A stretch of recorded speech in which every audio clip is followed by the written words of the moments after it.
What is up, homies? Christian back again with a Twin Sons action figure close-up, and today I have for us the Hasbro 6-inch Black Series Kit Fisto.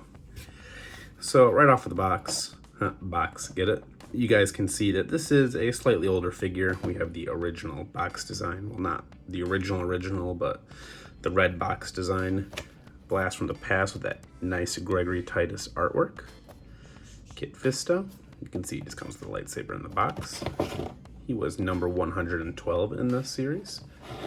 Man, we got a lot of figures. It does not feel like it. On the back, we have the Gregory Titus artwork blown up with his bio. As part of a Jedi rescue mission to Geonosis, Nautolan Jedi Knight Kit Fisto fought separatist droids and saw the first shots fired in the Clone Wars. If you guys remember, he's the smiling Jedi in that scene. On the side, nice Kit Fisto. The entire name fits. And the small one right there. And the window right here. Legally is on the bottom. But we're not here for the plastic prison, so let's break him out. What do you say? So here he is, freed from the plastic prison. And as you can see, he's Kit Fisto. He's definitely, this look is taken from, as the box says, the Geonosis battle and nothing from Clone Wars. This is strictly Attack of the Clones.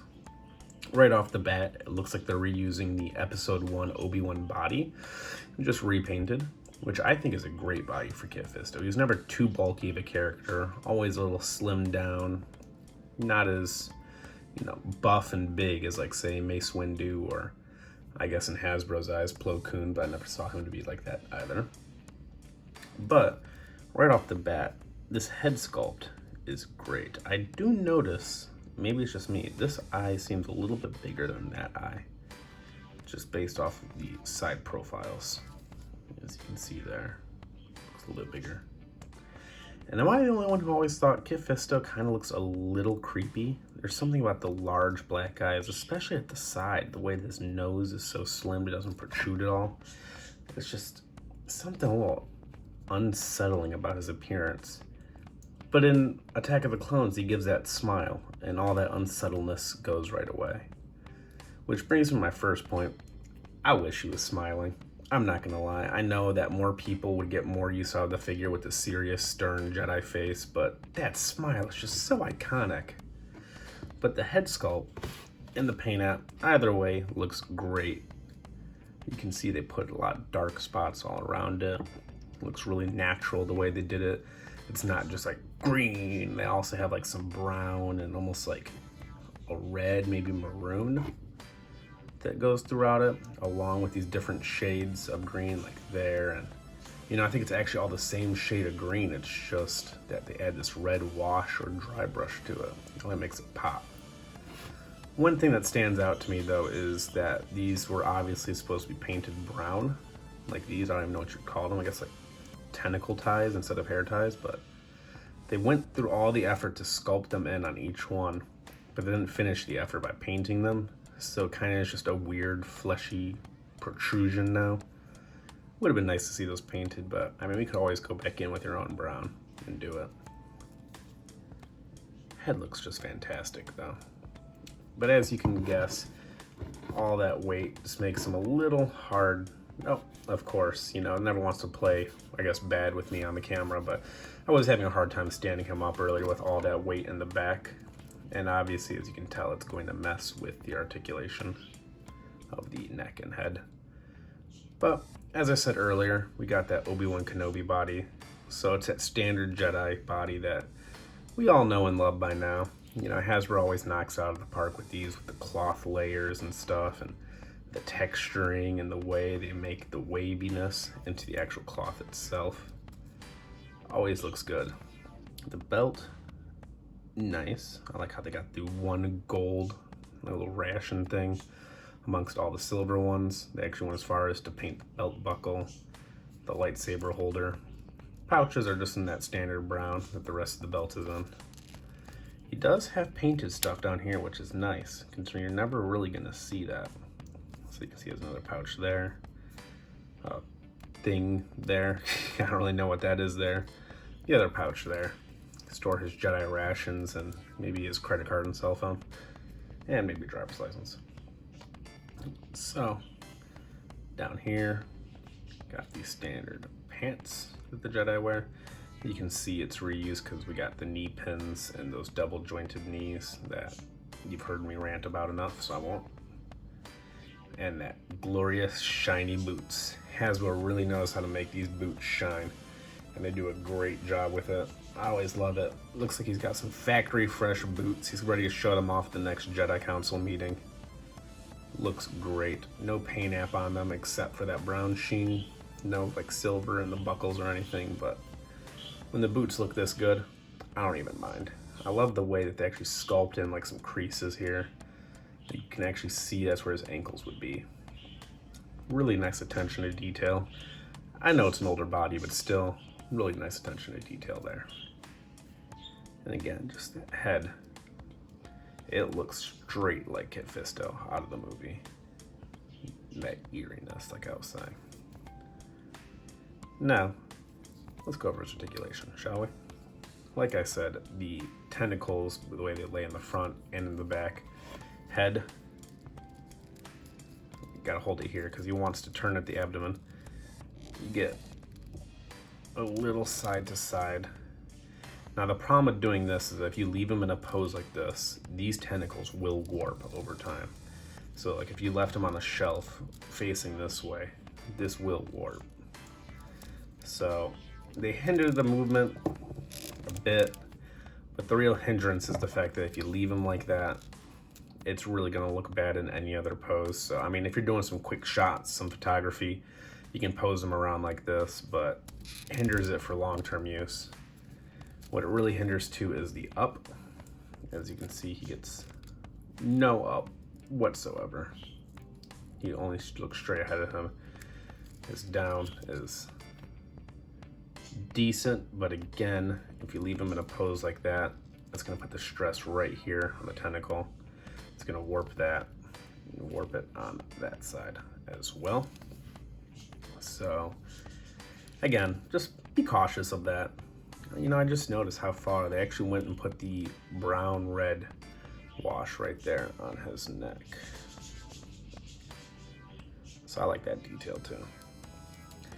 And I mean, shoulders get out to 90. I mean, this is gonna be the standard Jedi articulation here. Goes all the way around. The back tentacles do not hinder that at all. Elbow swivel. Elbow gets up to 90. We have the gripping lightsaber hand, which has a side to side. Oof. That's a little rough there.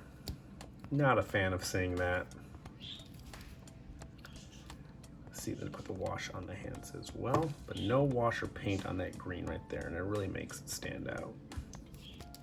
But you can't even see it once it's down like that, which is why they probably didn't even bother.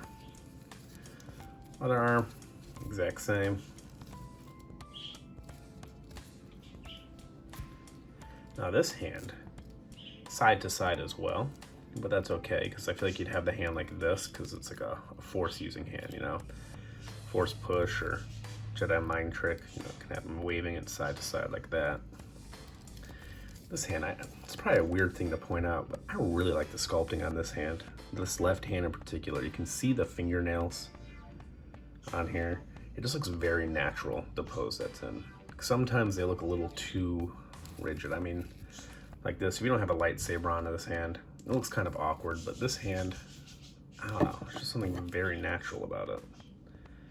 I'm a big fan of that hand. So, torso articulation, a little bit of swivel on the sides, not too much. Swivel left, swivel right. I guess that'd be tilt, a little bit of tilt on the sides. Back,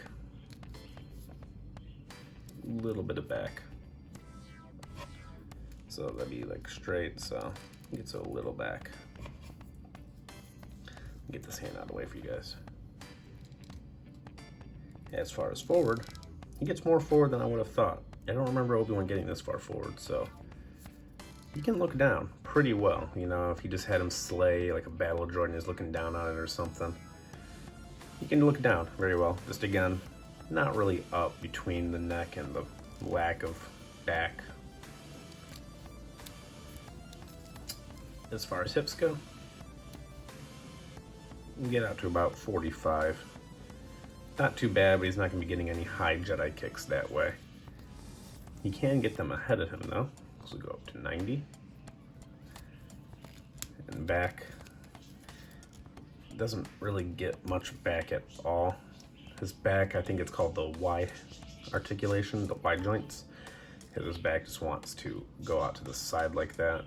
Which you can kind of correct, because he does have thigh swivel hiding underneath that. But you can't, he's not going to correct it all the way. It's not going to actually come out all the way from the back. You can see, looking forward, it starts to jet out that way.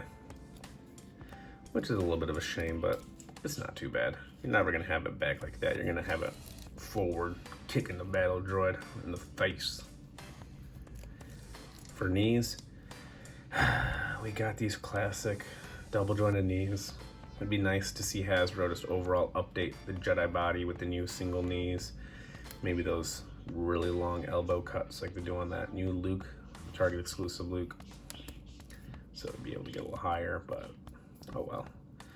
So the knees, as you can see,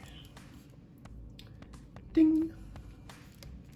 But oof, rough around the edges there. We have the standard Hasbro swivel and rock.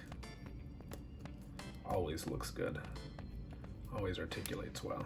Love their ankles. Don't ever change that, Hasbro. Don't even think about it. And as far as accessories, he comes with, see, now he's playing bad with me. You can see how easy he is to knock over to the back with all the weight of his tendril things being on the back of the figure. And as far as accessories though, as I was saying, you cannot have a Jedi without his lightsaber. So he's got that green lightsaber that we see him with in the cartoon and in the movie. And the hilt, really nicely done. You know, it's kind of a basic hilt. Kit Fisto, you know, he's not lavish at all. He likes to keep it basic and functional. Little red activation button right there. I guess he activates it with his pinky or something. I mean, they did not skimp out on the details that he does have. They put little protrusions there, little like cooler right there, little thing there. This is to put it on his belt, which we'll look at in a second. His grip is ribbed for extra grippiness, which is nice. And it's even sculpted in right there too, which is really nice. And I like how they, you know, Hasbro does a good job with these lightsabers. For how tiny they are, they really put a lot of love into them. Make sure that you can actually, you know, you look at this in your box of lightsabers and you go, that's Kit Fisto's lightsaber. I know it. There's no questioning. They put enough detail into it so you can distinguish whose is whose. Now, a Jedi's weapon means absolutely nothing if the Jedi cannot hold it. So let's see. As usual, I like to go in through the bottom. Ooh, that's not supposed to happen. So, that hand joint looks to be a little bit loose. But this hand really grips that lightsaber. Oh my gosh, that's not going anywhere. I like it. It's not loose at all. The hand just goes right back in. If anyone happens to have that happen to them with their Black Series figures, it just goes right back in. And that looks really good, the way he's holding it. You know, you can really get him, again, I wouldn't leave him, well, I guess swivel the waist like that. He looks great with his lightsaber. Holds it really well. There's no floppiness or looseness to it. He really has got an iron grip on that saber. There are some figures, and you know what I'm talking about. The lightsaber just either wants to slide down or it always flops around inside of it. Not this one. It's gonna stay exactly where you put it. I know some people are very particular, you know, they want to have like the red button showing or something. It'll always be showing if you point it out that direction. So, it's nice to see. A little bit of twisting and work to get that out of there. Let's see if he can have it on his waist. This is a hard figure to stand, as I just said. So we'll pop that off. And I'm going to see if I can get that baby in there. That does not want to go in there. So that little protrusion does not protrude enough to really get a solid holding in there. But if you really got to angle it right, and you really got to shove it in there. And you know, if you're very gentle with him, you know, this tentacle just wants to knock it off right away. Probably have to put the tentacle on the other side. Let's get that bad boy in there. So if you're very careful with him, you want him to have it holstered like that, you cannot even look at him the wrong way, or else that thing's falling off. So, I mean, that's really just for photography purposes. I don't know who's going to display their Kit Fisto with the lightsaber on the belt like that. Lame. He's a Jedi. Have him killing some battle droids and stuff. Oh. So, I guess it's just, no.